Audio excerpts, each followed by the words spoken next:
മഹബത്തിന്റെ 5 അടയാളങ്ങൾ പറഞ്ഞ് ഞാൻ എൻ്റെ സംസാരം അവസാനിപ്പിക്കാം. 1,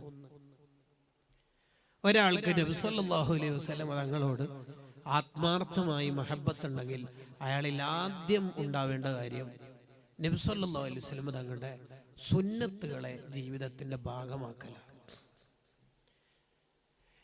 എല്ലാ സുന്നത്തും ഒരാൾക്ക് ജീവിതത്തിൽ കൊണ്ടുവരാൻ കഴിഞ്ഞോളുന്നില്ല. ഇപ്പൊ സുന്നത്തായ തവാഫ് നമുക്കെങ്ങനെ എപ്പോഴും ചെയ്യാൻ പറ്റുമോ?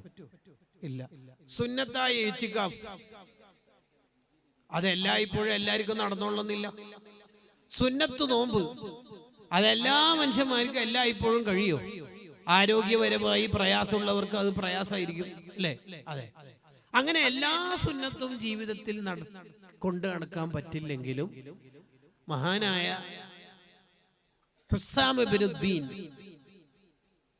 അഥവാ കൻസുൽ ഉമാലിന്റെ മുസന്നിഫ് തബീനു തുർക്കി ഇലല്ലാഹ് എന്ന കിതാബിൽ പറയുന്നുണ്ട്, ഒരു സുന്നത്തെങ്കിലും ജീവിതത്തിൽ കൊണ്ടു നടക്കാം. കൃത്യമായിട്ട് എല്ലാ ദിവസവും സുബ്ഹിന്റെ സുന്നത്ത് ഞാൻ നിസ്കരിക്കും എന്ന് തീരുമാനിക്കാം. ഒരു ഉദാഹരണം, ഒരൊറ്റ ദിവസം ഞാൻ എൻ്റെ ജീവിതത്തിൽ ളുഹാ നിസ്കാരം മിസ്സാക്കൂല എന്ന് പ്രതിജ്ഞ എടുക്കാം.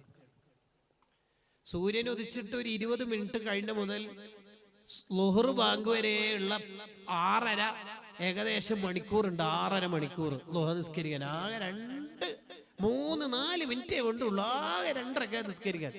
ഇല്ല, നടക്കൂല, വെരി ബിസി, കുറച്ച് തിരക്കുണ്ട്. ഓക്കെ, എന്തു പറയാ, ഒരു 2 റക്അത്ത് ളുഹ എപ്പോഴും നിസ്കരിക്കുക. കോളേജിലേക്ക് പോകുന്ന കുട്ടികൾക്കൊക്കെ എളുപ്പമാണ്, കാരണം പോകുന്നതിന് മുമ്പ് കുളിക്കും, ഫ്രഷ് ആവും. അപ്പൊ ഒന്ന് ഒന്നു കൊടുക്കുക, 2 റക്അത്ത് നിസ്കരിച്ചു പോവുക. സ്വർഗത്തിൽ ളുഹ എന്ന് പറഞ്ഞിട്ട് ഒരു ഡോറന്നുണ്ട്, അതിലൂടെ ളുഹ നിസ്കരിക്കുന്നവർക്കാണ് എൻട്രി പാസ്. അവിടെ എത്തിയിട്ട് ബ്ലോക്ക് ചെയ്യപ്പെടരുത്. എവിടത്തേക്കാ പാസ്? എവിടെ ഇല്ലേ കുട്ടികളി?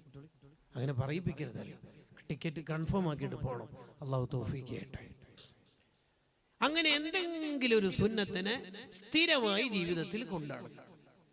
മഹബത്തിന്റെ 2ാമത്തെ അടയാളം സ്വലാത്ത് വർദ്ധിപ്പിക്കുക.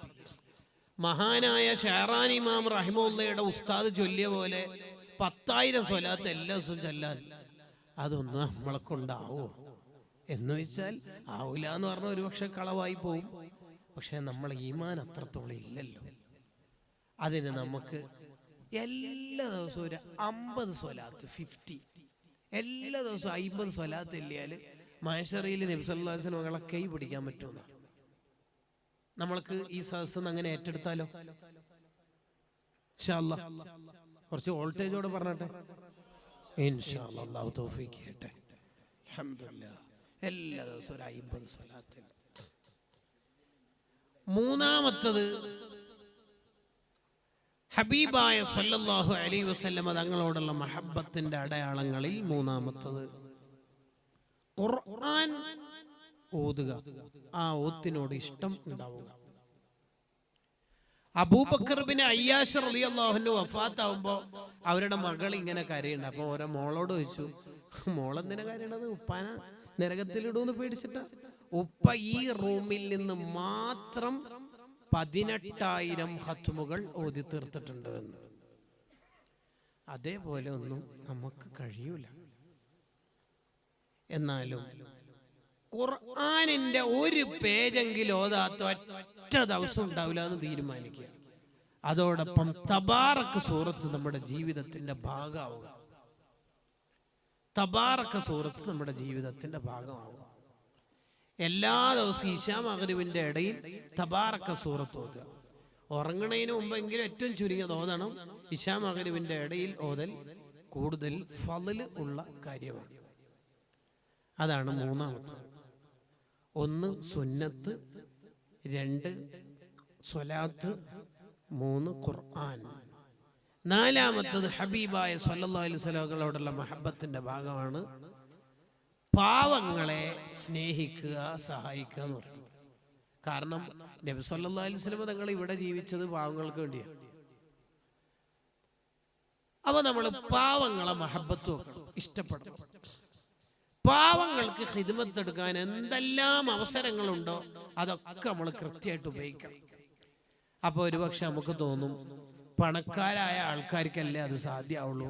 നമ്മളൊക്കെ ഇവിടെ ചെറിയ ചെറിയ കൈത്തൊഴിലെടുത്ത് തോട്ടം തൊഴിലാളികളായിട്ടൊക്കെ രണ്ടറ്റ പൊട്ടിക്കാൻ കഷ്ടപ്പെടുന്നവരാണ്. ഉസ്താദിന്റെ നാട്ടിലെ ആജിയാമാരെ ഖിയാസാക്കിയിട്ട് ഇവിടെ പ്രസംഗിക്കല്ലേ ഉസ്താദെ എന്നായിരിക്കും നിങ്ങളിൽ നിന്ന് ചിലർക്കെങ്കിലും തോന്നുന്നത്. അതിന് നമ്മൾ എന്ത് ചെയ്താൽ മതി? നമ്മുടെ വീട്ടിലൊരു ബോക്സ് സ്ഥാപിക്കുക. എല്ലാ ദിവസവും 1 രൂപ 2 രൂപന്റെ കോയിനിടുക. എല്ലാ ദിവസവും സ്വതക്ക ചെയ്യുക.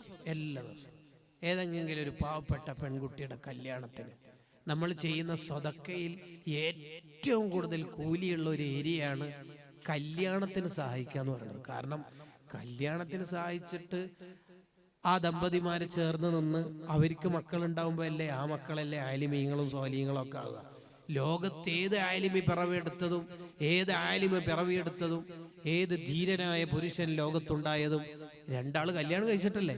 അതെ, വിവാഹത്തിന് സഹായിക്കുന്നതിനാണ് കൂടുതൽ കൂലി എന്ന് സ്വതക്കന്റെ ഫദ്ല് പറയുന്നിടത്ത് ഇമാം ഷഅറാനി റഹിമഹുള്ളയുടെ അൽ അൻവാർ എന്ന ഗ്രന്ഥത്തിൽ എഴുതി വെക്കുന്നുണ്ട്. അപ്പൊ ദേവർഷോൽ ഉസ്താദിന്റെ ഒക്കെ കൂലി എത്രയായിരിക്കും? സുബ്ഹാനല്ലാഹ്. അപ്പൊ നമ്മളെ ബോക്സ് എല്ലാ ദിവസവും 1 രൂപ. ഇനി എപ്പോഴെങ്കിലും 5 രൂപന്റെ കോയിൻ ഉണ്ടെങ്കിൽ അതിനെ കഷ്ണാക്കൊന്നും വേണ്ട.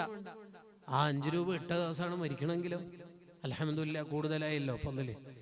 അസ്സദഖത്തു ഇന്ന സ്വതക്കത്ത തദ്ഫഉ അൻ മീതത്തി സൂഅന. സ്വതക്ക മോശം മരണത്തെ ബ്ലോക്ക് ചെയ്യുന്ന കാര്യം. എല്ലാ ദിവസവും സ്വതക്ക ചെയ്യുന്ന ആളാണെങ്കിലോ അൽഹംദുലില്ലാഹ് അയാൾ മരിക്കുക ഏത് ദിവസവും മരിച്ചാലും അയാൾ നല്ല ആൾക്കേ മരിക്കുള്ളൂ.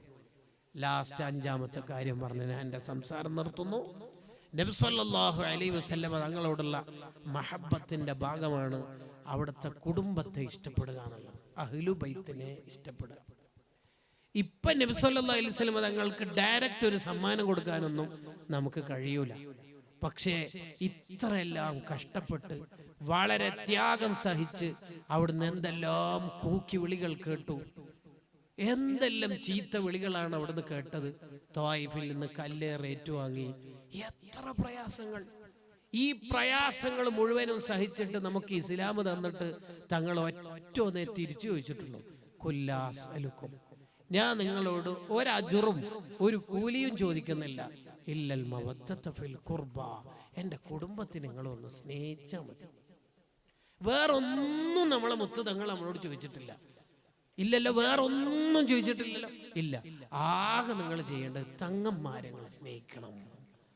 അതാണ് മഹബ്ബത്തിന്റെ അടയാളം. അപ്പൊ ഒരു സയ്യിദിന്, ഒരു പാവപ്പെട്ട സയ്യിദിന് ഒരു ജോഡി ഡ്രസ്സ് വാങ്ങിക്കൊടുക്കുക. അത് തങ്ങളെ അത്രമാത്രം സന്തോഷിപ്പിക്കും. ആ അർത്ഥത്തിൽ നമ്മൾ നല്ല മഹബ്ബത്തുള്ളവരായി മാറാൻ ഈ അല്ലാഹു കാരണമാക്കി തരുമാറാവട്ടെ.